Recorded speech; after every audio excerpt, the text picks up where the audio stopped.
Following Kunstler's death in 1995, people asked Ron Kuby, his partner, friend, almost alter ego, whether Kunstler had re-embraced his Jewish roots toward the end of his life, and Kuby answered no.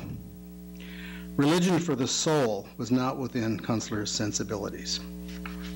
Religion as an instrumental tool for advancing social justice would be, and ritual for its own enjoyment would be as well. Kuby explains, quote, Bill found all religious orthodoxies oppressive and rigid. However, he loved the pomp and ritual of religious celebration. He was given the Native American name Wambli Wakasa, Eagle Man, and the Muslim name Musa Muhammad. He wore a steel Sikh bracelet, and in the last summer of his life, a young Hasidic student interviewed him, then bound him with a tefillin and led him in prayer.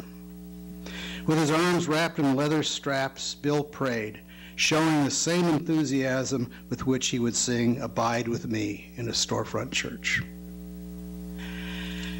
In the early 1960s, Arthur Kanoy collaborated with Kunstler in numerous desegregation lawsuits, and they were briefly actually law partners here in New York.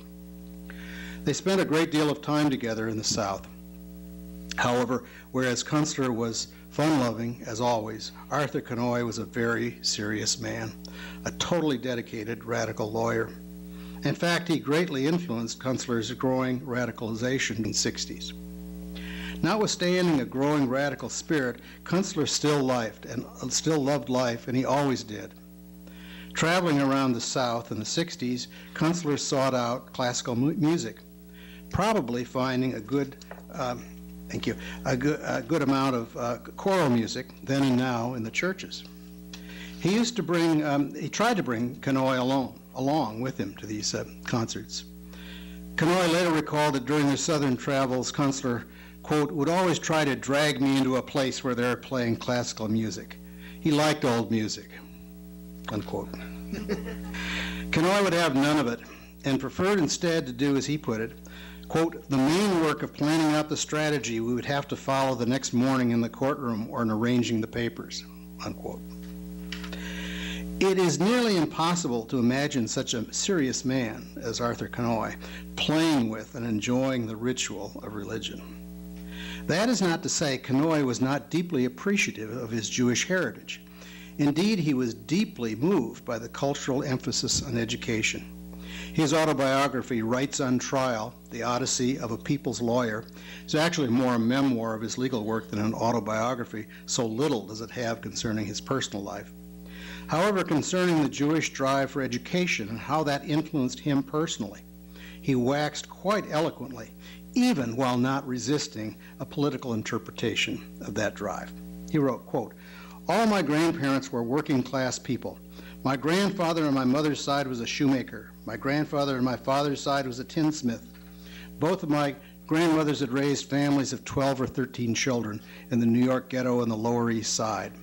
And from my grandparents flowed a powerful drive which shaped my parents, who parenthetically were school teachers, and in turn shaped me as a child growing up in Brooklyn. This was the drive which an oppressed people develop out of centuries of discrimination and exclusion to grab and use the tools of knowledge and learning that are normally controlled by the rulers of society. So from my grandparents, rooted in the traditions of the Jewish past, came an insistent message that to understand knowledge, science, and culture is in and of itself an essential way out of oppression. Arthur Kanoy's admission to Harvard College became a matter of extreme joy for his family.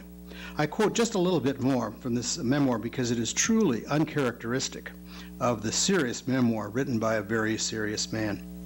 Quote, and so a feeling of exaltation overcame over us all, my grandparents, my mother, my father, and myself, when the unbelievable happened, and I was accepted as a student at a college attended by America's aristocracy.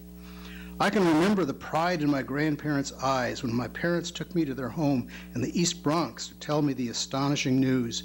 Their grandson had been admitted to Harvard. This pride was born both of a striving to achieve knowledge, to use it, as my grandfather said, quote, for the people, unquote, and a need to achieve protected status within existing society, and in so doing to show them, the upper crust, that a Jewish boy from Brooklyn could do as well as New England aristocrats. Now, compare that with Bill Kunstler's description of his acceptance at Yale. Just for a second. According to Bill Kunstler, in the summer of the Depression year 1937, I had just graduated from high school, and my world had shrunk to two letters, one a rejection from Columbia, the other an acceptance by Yale. My father had graduated from Columbia, so I felt awful that I'd been rejected. But I rationalized that the admissions people at both universities must have conferred, deciding that Yale was better for me than Columbia. This allowed me to believe that Columbia had not really rejected me. I was at Westbrook, Connecticut, at my parents' rented summer bungalow, New Long Island Sound. And after I read Yale's congratulatory letter, I rowed my boat into the Sound and sat on a rock called Salt Island, reveling in the knowledge that I had been accepted by a fine college. I was anxious to leave home and take on the challenges of the world, beginning with Yale. There's quite a difference here in family backgrounds, class, and respective anticipations of college. The only family expectation laid on Kunstler, far from the grandiose drive for a people's upward mobility given to Kanoi, was that Kunstler would take over his father's medical practice. An extremely poor showing in organic chemistry caused his father to relent on that plan. William Kunstler and Arthur Kanoi are the only two radical Jewish lawyers I have studied. And my study of Kanoi consists only, really frankly, of a careful reading of his memoir, an in-person interview, and several telephone conversations.